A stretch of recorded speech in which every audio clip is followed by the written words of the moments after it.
A limp carnation may be the perfect symbol for Christian marriage counseling.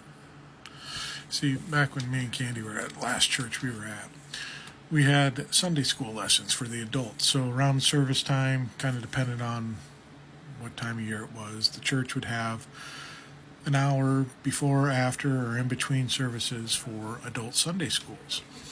So we'd sign up all the time and get involved into that and just learn different messages or lessons or whatever topics want to be discussed. And one of them was offered by the Family Life Organization, and the two people that were running it in our church that would always promote this and this ministry and would always ask for support, and we actually supported them for a while. So since we were supporting them, we decided let's do their little 6-week long class on what a proper Christian marriage would look like. And it was just the same old trite, fill the roles, this is what you have to do, these are the things you have to do type of things. But I remember one thing stood out great to me. At the beginning of one of the classes, the gentleman leading it took all the men out of the room and lined us up in the hallway. Kind of like, it reminded me of elementary school when you'd line up outside the door and get everyone in line ready to go out for recess or lunch or whatever. That's what we were like, all in a nice little proper row of men. And he passed us all these limp carnations and said, when you go inside, back into the room, the women are in there discussing something else, but you have to remember to always shower your women with affection and to give them gifts every now and then. Unsurprised. Flowers are a perfect example. So give your wife this carnation as a sign of your love and that you're thinking about her. And I remember walking in and just thinking, this is ridiculous. And I get down, sit next to Candy and go, here you go. And she kind of held back the laughter at the moment because it was this limp carnation that she was given, and it was pathetic looking and all that, and it wasn't any true sign of anything between us. And this was kind of the Christian methodology of getting through marriage. And I remember we bought Candy's parents a package for the Weekend Remember that this group always put out, and it was a weekend retreat for married couples to go to a hotel and spend the time at this hotel getting to know each other.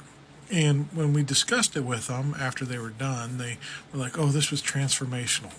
I'm like, oh yeah, what was that? What was truly transformational about it? And all it was just different rules and tricks and little things to do here and there to make the marriage blossom. It wasn't anything about internal growth or getting to know your partner or their idiosyncrasies or what makes them tick or how they respond and why they respond in certain ways. You know, basically getting to know the other person. It was tips and tricks on how to just kind of placate anything that may be disturbing the marriage at this time.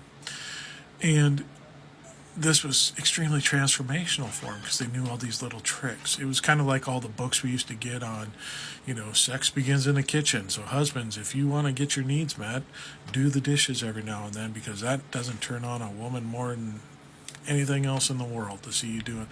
But you didn't understand the reasoning behind it, that you're actually acknowledging their work, their presence, what they were doing, appreciating the effort that they were putting in at the house and trying to take and relax some of the burden from them and saying, hey, I can shoulder some of this and take care of it myself. No, it wasn't that. It was just do the dishes and maybe you'll get lucky that night.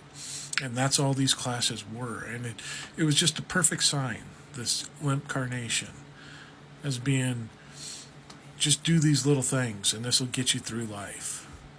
It has nothing to do with relationship. It had nothing to do with getting to know the other person.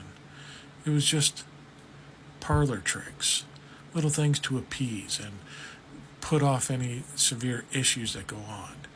And it really highlights that the people that we know that went to the Weekend Remember, their marriages aren't that great. They're not that happy with each other because they never got to know each other. They never got to know themselves. They never got to be the people they wanted to be and to see if that really fit with their partners. Instead, they forced their way through marriage, trying to do little tricks and tactics here and there to appease any issues that were going on, but never really addressing it. Masking, truly the Christian tenet of how to live and perform in life and to relate with others.